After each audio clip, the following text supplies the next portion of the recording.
Luigi's Mansion is a game full of mystery. Around every corner there's something new waiting, whether it's a frightening ghost, an old forgotten portrait, or a fat stack of money. And that's what's so great about Luigi's Mansion. The fact that this game is full of surprises even with repeated playthroughs. Collecting keys, capturing goofy looking ghosts, and enduring scares, all within an absolutely spooky mansion that serves as the game's entire grounds of exploration on your journey to save your big bro, Mario. So, how do you take the brother of a famous video game mascot and successfully turn him into the protagonist of an adventure/horror experience? Well, it all ties into one of the game's main points of interest, the beautiful aspect of exploration. There's some things that the developers made hidden on first playthroughs intentionally unless you're going out of your way to explore the old mansion grounds. And that's what I would argue makes this game so iconic. In fact, I would say that there are three main elements of exploration within the game that makes exploring the mansion so memorable. And that's what I'm going to be talking about today. That's what we're going to be talking about today. Ray, what are you doing here? Well, Ryan, I was actually here to see if you want to play some Smash, but now that I see you're talking about exploration in Luigi's Mansion, I'd rather help you out with this video. Smash can wait. Alright, then in that case, let's talk about the art of exploration in Luigi's Mansion. Actually, before we talk about the art of exploration in Luigi's Mansion, we should briefly talk about the game's development. The development process directly affected the aspect of exploration within the game. Conceptually, the game we know as Luigi's Mansion was never even planned to be part of the Super Mario series. The game was originally developed around the idea of exploring a large mansion or complex. As it further developed, the ghosts were added as part of the plot point, and furthermore, Super Mario characters were used for testing the game. This led to Nintendo deciding that Luigi would be a more unique character to use in the game, as it would be a nice break from Mario always being the main protagonist. So as you see, the exploration element of the game has always been the main mechanic, as the game was originally designed around exploring the mansion. Knowing this, we can talk about the three main points of exploration in Luigi's Mansion, being the game's atmosphere, story progression, and item placement. And now we can talk about the art of exploration in Luigi's Mansion.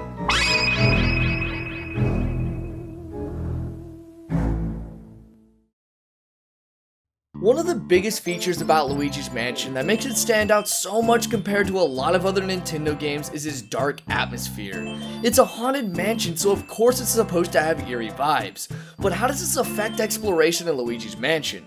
Well, for starters, it gives life, or rather a lack of life, in each room of the game. When you think of Luigi's Mansion, I bet you can think of at least 3 or 4 rooms that stand out because each room is designed to stand out from the previous one.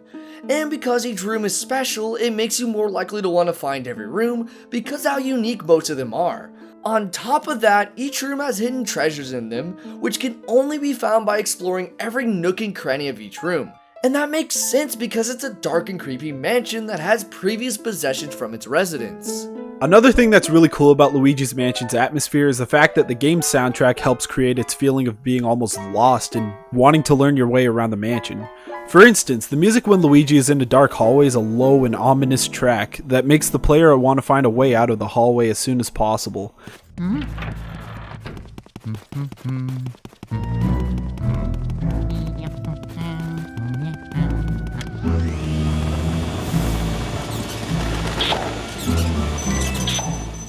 In doing this, you will need to try and open as many doors as possible, which will not only help you learn your way around the mansion, but also shows you where you can go and where you can't go, all while worrying about whether an enemy will attack you or not. Now let's compare this to the music that plays when you turn the lights on in the hallway.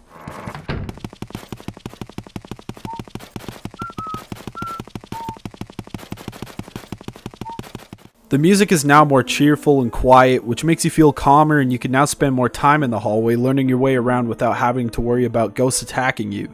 Something else that's really cool about Luigi's Mansion's atmosphere is the literal style of the game. Luigi's Mansion is unlike any other game on the GameCube because of how bizarre and quirky it looks, while at the same time looking realistic. Let's compare Luigi's Mansion 1 The Dark Moon. Dark Moon's art style is way more cartoony and stylized, which makes the game not as scary or eerie because of how childish it looks. Luigi's Mansion, on the other hand, isn't necessarily scary, but it definitely has creepier vibes because the style looks more realistic and the ghosts actually look threatening. Now, what does this have to do with exploration? Well, since the game feels more realistic and the mansion actually feels haunted, unlike Dark Moon's mansions, it makes you more likely to want to get the full experience and see everything the game has to offer. There's a lot of optional content in Luigi's Mansion that can easily be skipped over or missed if you don't look hard enough. Since the game style actually makes it feel like a mansion and not like a maze with a linear path, it gives you more room to branch off the intended paths for a little bit to explore the mansion grounds. Overall, the atmosphere in Luigi's Mansion perfectly matches a real haunted house that has a history and hidden secrets. Its level design makes it so that you're more likely to get lost and want to explore every room of the mansion as well as progress through the game's story. Speaking of Luigi's Mansion story, story progression is definitely the most important part of exploration for some obvious reasons and not so obvious ones. The first thing that I should mention is the obvious reason why story progression is important for exploration, and that is that it opens up the mansion. Throughout the game, the mansion isn't lit up until you get rid of all the ghosts in a room or beaten the main boss for each area. You know exactly what rooms you have finished and which ones you haven't. So if you see a dark room, then you know that you haven't explored it yet. Yes, I know this is pretty obvious if you play through the game, but I need to establish this so our other not so obvious reasons make more sense. Because of this system of dark rooms versus lit rooms, you now know where you've been and where you haven't been. So going back through the mansion looking for what content you might have missed is made a lot easier and makes people more likely to want to explore the mansion. Because there are so many games nowadays that make backtracking very, very difficult. And this is definitely not the case with Luigi's Mansion. Adding to this concept, let's talk about one of the less important elements of Luigi's Mansion being the portrait ghosts.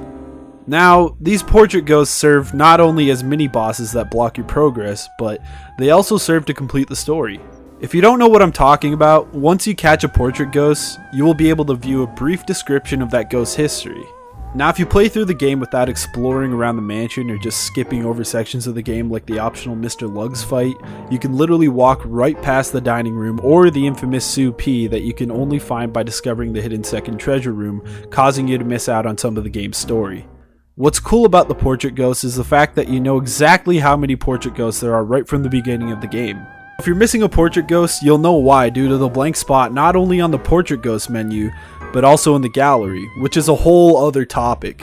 Now for those who are driven to see the entire story of Luigi's Mansion, which is actually pretty interesting, they'll want to look around the entire mansion searching for what portrait ghosts they may have missed. Now, the portrait ghosts do inspire people to want to explore the mansion more, but something that makes people really want to explore is the fact that there are multiple endings in Luigi's Mansion. Now, you might be thinking, Ryan, what are you talking about? There aren't multiple endings in Luigi's Mansion. Luigi saves Mario and it ends on him laughing in a sweet moment. Well, yes, technically there's one definitive ending, but at the end of the credits, you'll see how much money you made and what rank of mansion you ended up getting. This is one of the biggest reasons why Luigi's Mansion has so much replayability. People like to either try to get as much money as possible and get the best mansion, or people like to get as little money as possible to get the lowest ranked mansion. But that's a completely different topic. Now, if you're playing through the game again to get the highest rank possible and the most money possible, then you're gonna need to explore the mansion to find all the places with money that you missed out on previously. Now, this is something that we'll be going more into detail about once we start talking about item placement. To wrap this section up, story progression obviously makes the player want to explore the mansion more, and in some cases it makes the player explore the mansion. But the more subtle aspects of the story progression like the optional portrait ghosts and the mansion ranks at the end of the game make people want to replay through the game's story to get everything possible out of Luigi's Mansion that they missed during their first playthrough. Now, something that is not so surprisingly important for the exploration is of course the item placement. As you might already know, items are a key component in Luigi's Mansion.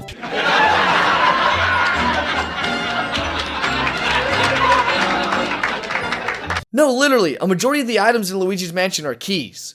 They are what let you progress in the game, mostly besides a few moments in the story like when you release the booze and during the blackout. Not only do they let you progress through the game, they also provide the opportunity for exploration. For example, there are some keys that you don't have to collect in order to beat the game. These rooms here, here, and here are 3 optional rooms that you'll never visit in a playthrough if you don't explore the inner workings of the mansion.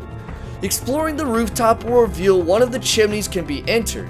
Entering this chimney will lead you to a hidden room with a lot of treasure chests. Clearing this room will not only give you a lot of money, but it will also give you access to this key. Now, this isn't all the keys do. They also can open up shortcuts for you, like this key on one of the treadmills in the rec room. Getting this key will directly give you access to the 3rd floor instead of having to go all the way to the courtyard and then back through the rec room. This is one of the many rewards you get for exploring rooms. Speaking of rewards, probably the most important reward is money. The game revolves around how much money you collect in each area of the game, and of course, depending on how much money you make once you beat the game, you can get a mansion or a complete dump. Seriously, look at this thing. In fact, there's a huge part of the game that can go completely unnoticed if you don't mess around with the environment of the mansion, and that's the plants in the game. Throughout the mansion, there are plants scattered all over. Now, you might think that they serve no purpose other than being there for aesthetic reasons, but if you have the water element on you, you can water these plants, which can give you anything from some gold coins to red diamond, which is the same diamond you get from beating King Boo. There's also this tiny plant here that gives you a lot of money if you water it throughout your playthrough. Having money hidden around areas is a common practice in video games, but what makes it unique in Luigi's Mansion is the fact that you won't be able to find treasure just by exploring a single room. Rather, you have to think outside the box as well as explore a room, meaning that you have to try a bunch of different things to try and find money to get that hidden key. And that is what's so cool about Luigi's Mansion's use of items. And this isn't even all the game does with its use of items. There's another set of items in Luigi's Mansion that are pretty unique in the way that they work and help with story progression, and that would be Mario's items that are scattered throughout the mansion. Earlier I mentioned that there were a few moments in the story that don't progress through collecting keys. This is one of those moments. There are 5 items that are scattered throughout the mansion, being Mario's hat, letter, glove, star, and shoe. Now, why am I even bringing these items up? Well, simply because you can collect these items in any order you want, meaning that you can have a variety of different ways to play through this section of the game, which not only adds replayability, but also adds a layer of complexity with its exploration. For example, someone could miss Mario's hat in their first playthrough but find his letter pretty easily, while another person could find Mario's hat in their first playthrough and miss his letter. This is a prime example of how exploration is such an important element of Luigi's Mansion. It causes multiple different ways to play and beat the game. It creates a desire to want to see everything the game has to offer, it adds life to the mansion, and makes the player earn their rewards instead of just getting everything by simply playing through the game. In conclusion, items are a huge component of what makes exploration in the game so unique, as well as enjoyable. In conclusion, Luigi's Mansion is driven by exploration. So many aspects of this game relies on the player exploring the haunted halls of the mansion, because there really is a lot of content you'll miss out on if you don't bother looking for it. Furthermore, the literal layout of the mansion is designed in a way so that the exploration is made easier, whether it's through opening shortcuts for the player or by lighting up rooms you've already been in. Luigi's Mansion is a classic because it's a fantastic game with great gameplay, while at the same time having intuitive reasons for exploring without shoving it in your face. This game really is a masterpiece. Ray, thank you so much for helping me talk about this topic. No problemo, my guy. I'd be happy to come back and help you talk about other video games in the future. So, now that we have finished this video, you want to play some Smash? Fine, I'll play 1 round. Sweet! Anyway, thank you so much for watching this video. My name is Ryan Kelly, and I hope to see you in the next one. Now, if you'll excuse me, I gotta kick Ray's ass in Smash real quick. See you later. Wait, what?